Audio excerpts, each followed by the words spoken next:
Bismillahirrahmanirrahim. Assalamu alaikum dear students. Hope you will be fine and enjoying good health. Today we are here with the topic of process and applications of communication skills. And before starting this one, we will start with the definition of communication. Communication is simply the act of transferring information, knowledge, any message, and to share your feelings or your expressions from one place to another, or from one person to another, or talking from sender to receiver. It depends on the relationship. Here is another definition in front of you, that it is also interchange. For interchange, we may say that it's a two-way process in which we need a sender and a receiver as well. So interchange of thoughts, opinions, information by speech, by writing or signs. As we know, communication has two types, verbal and non-verbal, and it has further different categories. So we may include that the interchange of thoughts, opinions or information by using any medium. Okay, now we are going to talk about the process.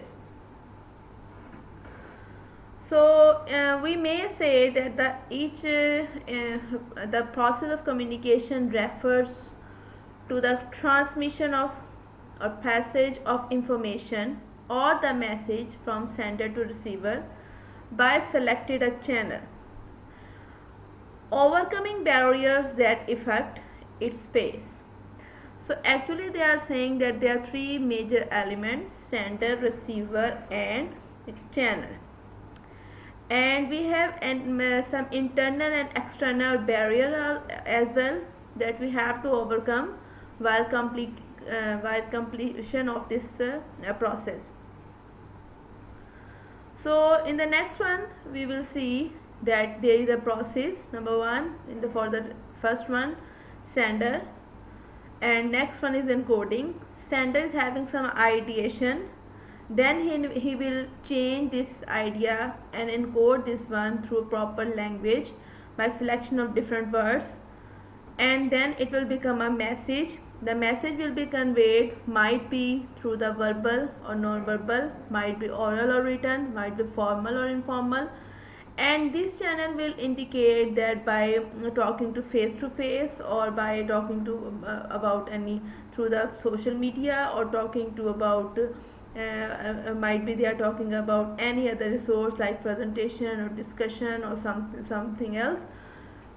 Next one, the receiver. The receiver will receive the message, but this point is very much important, and it is helpful actually in completion of the process, that if the receiver understands the message as the sender encodes it, it will become the decoding. Mean, if the decoding process is good or appropriate or according to the encoded message, so we may say that the feedback or the answer will be according to the sender's demand, and then we will see that this is a loop or the cycle is completed. But here we may see that their noise or the barriers are also there. So there are the major three types of noise they are saying, but actually the barriers that affect on our communication, they are 8 in number. So message, in which message they are talking about the noise, any disturbance that can interrupt this process, it's known as a noise. So we may say that internal, through the selection of words, or might be they are talking about in the medium that has been selected is having any technical problems. And next one, they're talking about the receivers, mean the any discomfort level, or talking about the difference in perception or anything else from the receiver side, or we may say that the not having the interest in the topic, anything else. So measure the noise effects on these three categories. If we will overcome the noise, our communication will be completed. Okay, here in this picture we may say that there are the two persons and the sender encodes a message, Encoding mean ideation. He is having a deep level idea, and then he will encode this one by selection of the different vocabulary, the words, or selection of the language. It will become a message, and in which, through which channel he will change this one, he will transfer this one and to the receiver, and then receiver first of all decode the message. If the decoding is, I told you in the previous slide, if the decoding is according to the proper encode process, so the receiver is able to answer or encode the answer accordingly, and then it will also become the feedback, or we may say the message, and then the sender will decode the message. This is actually a cycle or a loop through how it completes. So overall it depends on decoding, also the encode and the decode, but sometimes sender wants to convey the message in a very good or appropriate way, but the actually from receiver's point of view, or the perception or any barrier comes in this category, in this process, and the decoding process will be remain incomplete. So we have to overcome the different barriers that can affect throughout communication. So we must observe this one before time. Now we will discuss the 5 major elements or the process steps of communication. Number 1 is the sender, in which we say that the sender, the message of the sender, which may be thought, idea, picture, symbol, report, order, posture, gesture, even a momentary smile is also may be shared to the from the sender to the receiver. After having generated the idea or information or anything that he want to convey to the other person, the sender encodes it in such a manner that can be well understood by the receiver. In this way, may observe that sender is trying to share anything with the receiver, but what happened? Now we will talk about the message what is being conveyed. So here we can say that any sign, picture, symbol, that is depending upon the situation or the nature or the importance of the information desired to be sent, and message is the heart of the communication. Please keep in your mind, the heart of communication is a message. So it can be verbal, both written or spoken, or might be they are talking about non-verbal, in which we pictorial or the symbolic. Pictorial mean the pictures, or symbolic mean the symbols, through symbols.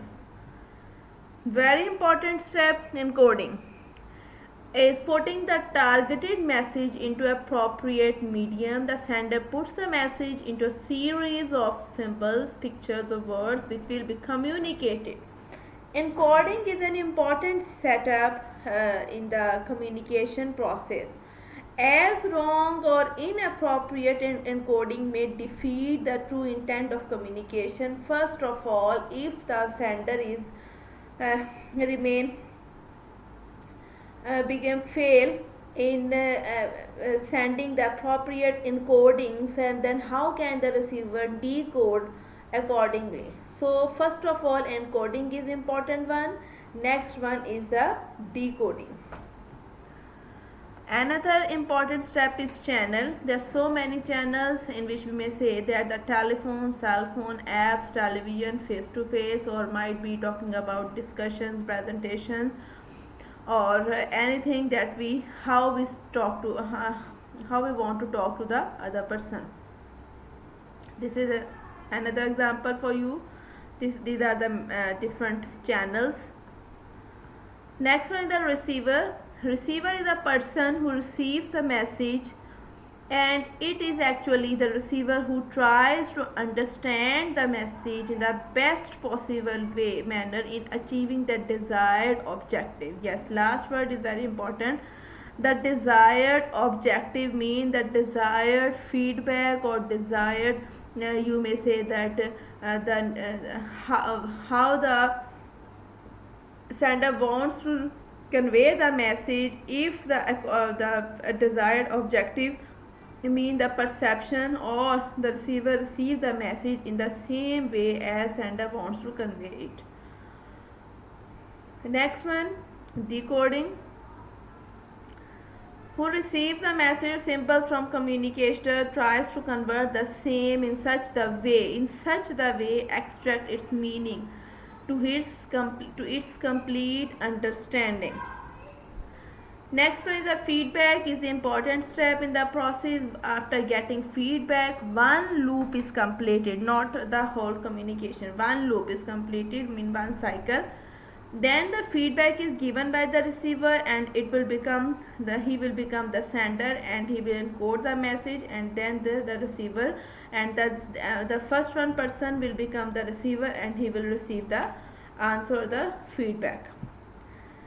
This is again in front of you. The sender decides to message, mean ideation, second one encoding, third one channel, fourth one we may say the receives the message and decoding, and last one is the feedback. So we may say that there are major 5 steps. Number 1 ideation, number 2 encoding, number 3 channel, number 4 decoding, and fifth one is the feedback. So now we have done with the process of communication. Now we will discuss little bit about the applications of the communication skills. So in this topic we will discuss how and where we implement these skills.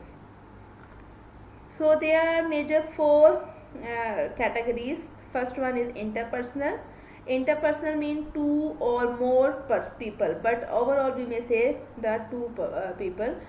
It may be boss talking to his employees.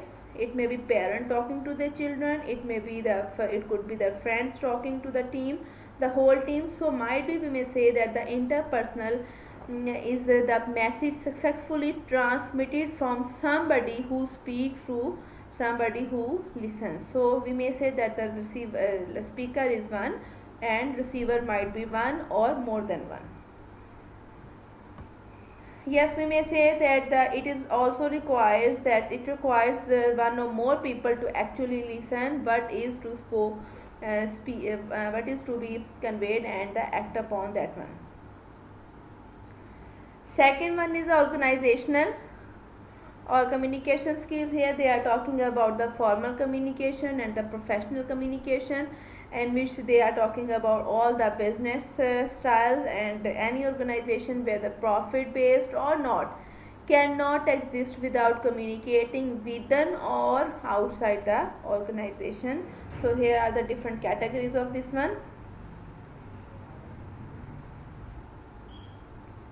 Next one is how we can improve the organizational skills, that show the empathy, show the personal conversation, use appropriate language, eliminate physical distraction. Now first of all they are talking about the barriers, they are talking about the ethics and manners that are also important.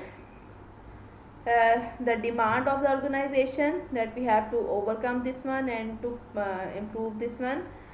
Third one is a local, national and international. Mean national and international is over here. Each and every step of governance depends on communication. So now they are talking about in a broader way. To maintain coordination among various stages of the governance and various agencies, communication is required. So first of all they are talking about the first step is interpersonal, next they are talking about the organization, next is the national, and fourth one is the international. So these are the different steps to whom we have to work. So in today's date one needs to master communication because it is both process as well as a product. First of all it is a process, and later on it will become the product when it will go to the market, or talking about the business point of view or job point of view. So it will become the product, or you may say the performance of your personality.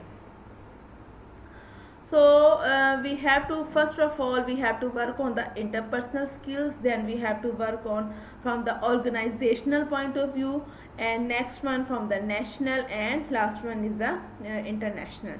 So these are the different applications of communication to whom we have to work. So this is all from my side. Thank you dear students. Stay blessed. Allah Hafiz.